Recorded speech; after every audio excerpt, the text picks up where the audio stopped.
Hello বন্ধুরা, স্বাগত আপনাদের সবাইকে আপনাদের সর্বপ্রিয় চ্যানেল লেটস রোম অ্যারাউন্ডে। আজকে শারদ উৎসব 2024-এর মহাষ্টমী, আর আমি এখন এসে পৌঁছে গেছি বিজয়গড় ভারত মাতা মন্দির। এবারে দেখা যাক ভারত মাতা মন্দির এই বছর কেমন বানিয়েছে। এমনিতেও ভারত মাতা মন্দির হচ্ছে অথেন্টিক পুজো, প্রত্যেক বছর পুজোটা একই রকম হয় কিন্তু খুবই সুন্দর হয়। রামকৃষ্ণ মিশনদের থেকে এই পুজোটাকে নিয়ন্ত্রণ করা হয়। তো আমরা এখন দেখব ভারত মাতা মন্দির।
ভারত মাতা দেখেই বলেছি।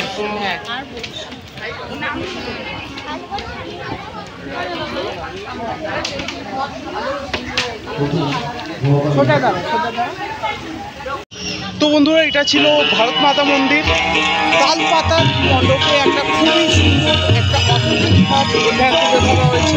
প্রত্যেক বছরই এখানে এইভাবেই বানানো হয়, কিন্তু প্রত্যেকবারই এক্সেপশনাল একটা এনভায়রনমেন্ট এখানে তৈরি হয় ভারত মাতা মন্দিরে।